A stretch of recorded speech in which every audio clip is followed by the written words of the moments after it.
રાજ્યમાં કાળઝાળ ગરમીને લઈને પ્રાણીઓ માટે પણ ખાસ પ્રકારની વ્યવસ્થા હવે શરૂ કરવામાં આવી છે, જે પ્રમાણે ગરમીમાં સતત વધારો થઈ રહ્યો છે તેને જોતા નિર્ણય લેવાયો છે।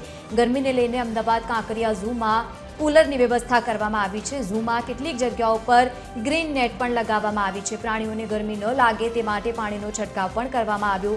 ઝૂમાં નાના મોટા એમ કુલ 32 જેટલા કુલર મૂકવામાં આવ્યા છે।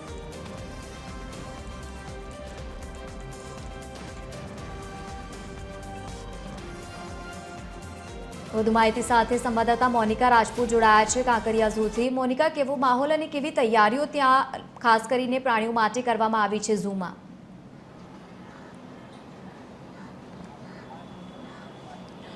બિલકુલથી લવલીન, જે પ્રમાણે રાજ્યમાં હવે ગરમીના પારામાં ક્યાંક વધારો જોવા મળી રહ્યો છે અને અમદાવાદ સહિત અલગ અલગ જે જિલ્લાઓમાં જે તાપમાન જે છે 40 ડિગ્રી સુધી પહોંચી રહ્યો છે, ત્યારે જે અમદાવાદ મ્યુનિસિપલ કોર્પોરેશન દ્વારા પણ અલગ અલગ પ્રકારની જે છે વ્યવસ્થા કરવામાં આવી છે। ત્યારે જો વાત કરવામાં આવે તો જે કાંકરિયા ઝૂ છે, જે પ્રમાણે માણસોને ગરમી લાગતી હોય છે તેવી જ રીતે પ્રાણીઓને પણ ગરમી લાગતી હોય છે, તેને ધ્યાનમાં રાખીને જે કાંકરિયા ઝૂમાં તમામ પ્રકારની જે વ્યવસ્થા જે છે ખાસ તો કરવામાં આવી છે।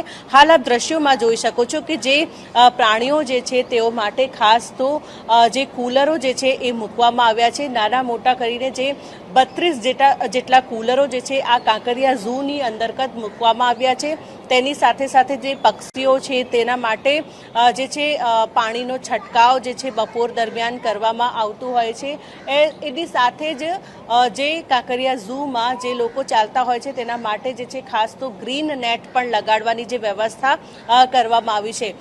બિલકુલ લવલીન, જે પ્રમાણે હવે શહેરમાં દિવસે ને દિવસે જ્યારે ગરમીનું પ્રમાણ જે છે વધી રહ્યું છે તેને ધ્યાનમાં રાખીને જે આ કાંકરિયા ઝૂમાં પણ જે તમામ પ્રકારની જે વ્યવસ્થા જે છે ખાસ તો લવલીન કરવામાં આવી છે। બિલકુલ મોનિકા, આભાર સમગ્ર માહિતી સાથે જોડાવા બદલ। તો એક તરફ મનુષ્ય માટે અને બીજી તરફ પ્રાણીઓ માટે પણ અલગ અલગ પ્રકારની વ્યવસ્થાઓ જોવા મળી રહી છે। આકરી ગરમીની જ્યારે શરૂઆત થઈ છે, લોકોને પણ અપીલ રાખવા માટેની સૂચનાઓ।